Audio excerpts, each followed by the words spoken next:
had this tremor of relief go through me. I didn't blow it, and before I could even get to my speech about why I wanted to make music, Tommy started in. I believe that your voice and who you are as a person and what you stand for can change the world. I was like sold. We received offers from 2 other labels. There was Mercury, who had Bon Jovi, and Atlantic, who was putting so much behind new artists like Tori Amos, but also had an incredible history with Aretha Franklin and the Rolling Stones. I went back to Dallas torn. My parents pressured me to decide, and I was afraid to commit and make the wrong choice for my future. I drove myself to a voice lesson with Linda, and on the way over I started praying, asking God for a sign. Whenever I asked him for guidance, he came through. Just as I did so, a black bird flew into my windshield. I screamed, and I bet it screamed too, because it flew straight up. At the next stoplight, I lingered because I was shaken up. God, what did that mean? I asked out loud, alone in the car. There's no bird records. And I looked over to my right, and I saw the sign, Columbia Hospital.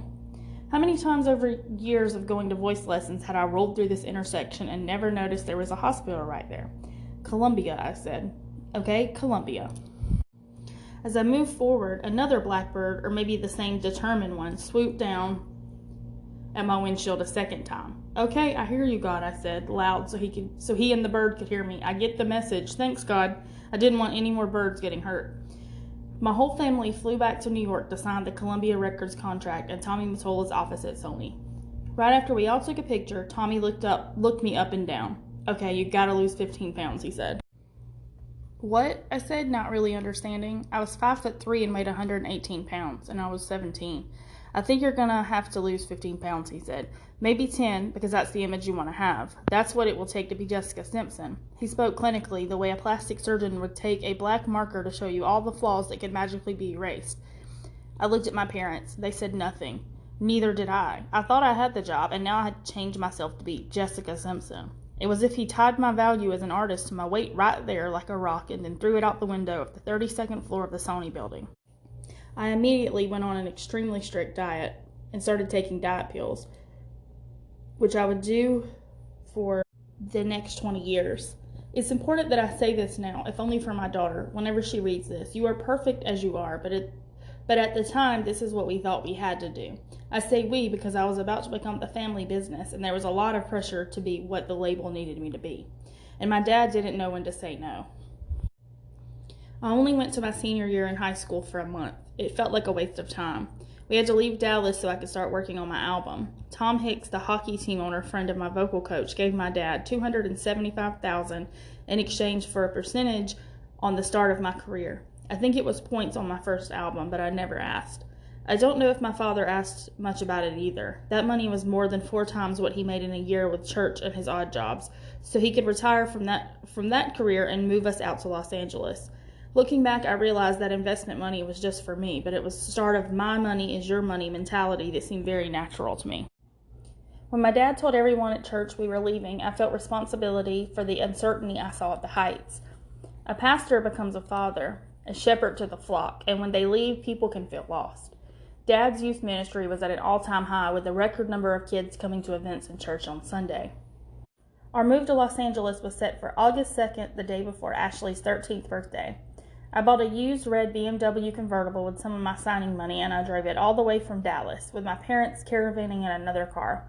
I've always loved driving and loved that trip, singing along to the radio as the country rock stations of Texas gave way to the pop DJs of the West. We moved into a home that was for sale in Hacienda Heights, but no, we didn't buy it. My mom was a talented decorator, so realtors would let us live in homes and stage them until it was sold. It was the first of many places where we lived the first year because my parents were always working some angle to make money. To say that Hacienda Heights, an hour's drive to the Sony Music headquarters and the usual traffic, was not conveniently located would be an understatement. But we dived into LA life, driving around on the hunt for celebrities. The first big signing was Garth Brooks, which was a huge deal for us. On a day off from the studio, the whole family went to visit the Bodyguard Mansion in Beverly Hills so I could be Whitney for a moment. Then on to Rodeo Drive so we could have our pretty Mormon moment. We didn't have the money to buy anything, but we touched the fabrics like we were seriously giving it a thought. I doubted they would have had the same friendly keep the tags on return policy as back home. One of the first things I did in Hacienda Heights was take Ashley to the nail salon for a girls' day. I was getting my acrylics in that late 90s French manicure look when I looked up and saw a headshot of Fergie. This was before the Black Eyed Peas, so I knew her as Stacey Ferguson from her years on Kids Incorporated. "Love you guys," she wrote in red with a big heart. "She came here?" I asked the nail tech, pointing at the photo. "Oh, sure," she said, "many times." I sat up straighter, turning to my little sister Ashley. I said, "We made it." Teresa had her sister come take care of her new baby, and 3 weeks after giving birth, she took me around to meet songwriters and producers. "Everybody says, 'Oh, I've got a girl that can sing,'" she told me, "but I need people to meet you so that they see that you're the real deal." We didn't have demos we wanted to play for people. She would just set up meetings and I'd sing. I worked hard on my album, but Columbia always had some reason to delay. Well, two. Jive was pushing Britney Spears' album to press, which then made RCA really rush Christina Aguilera's album. As the label argued over calling me Jessica Simpson or just Jessica, there was a sense that I would get lost among the invasions of teen blondes. I could not believe these two girls were getting in front of me again. The process was also slow because Tommy Mottola had taken such a personal interest in my album. He was picky about every single song, getting involved in the mixes of each one. He would come in the studio, displaying an ear that I completely respected.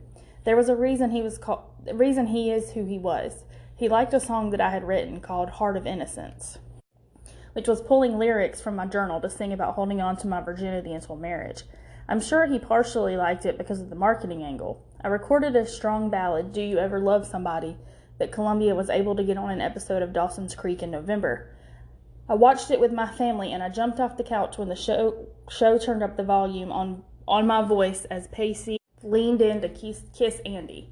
Yes, I love Pacey Witter, so you diehard Creek fans understand what a big deal this was for me. Teresa continued to guide me, always acting as my buffer, wanting me to truly be an artist. If I mentioned worrying about sales or my look, she would remind me just to focus on the work. She sent me amazing tracks and paired me with her songwriters who would showcase my voice. Her office also made sure I was working to get my GED and assigned a junior Sony staffer in her office, Casey Cobb, to constantly call me to make sure I was doing my homework and turning it in on time. Casey was 2.5 years older than me and soon took a big sister interest in my life. Schoolwork was definitely not a priority for my parents, but Casey took her job seriously. When we finally met in person, she was my assigned minder at an event in Atlanta. Her gorgeous hair reminded me of Sarah's, and I was immediately at ease. Whoever was paying for the trip only booked one room with one bed, and Casey's response was like, nope.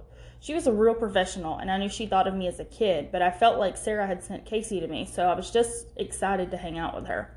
She had gone to Baylor and understood the business far more than I did. I could ask her real questions about what the label expected of me because I was confused from mixed messages I seemed to be getting. It had started when Britney was first out of the gate with her "Baby One More Time" single hitting in October. She premiered the video on MTV on Thanksgiving Day, and my job had gotten a lot harder. I got word there was a hold on my album, and the label decided I didn't have the right songs and needed more Britney-type songs. I had been signed for my voice, but I had to now contort myself into this mold of a dancer. The weekend after Britney's Thanksgiving premiere, I was supposed to meet with someone who might co-manage with my dad. His name was Paris Dijon, pronounced like the mustard. Hold the I for reasons I never knew. He was Paris Dijon, I guess that's how you would say that.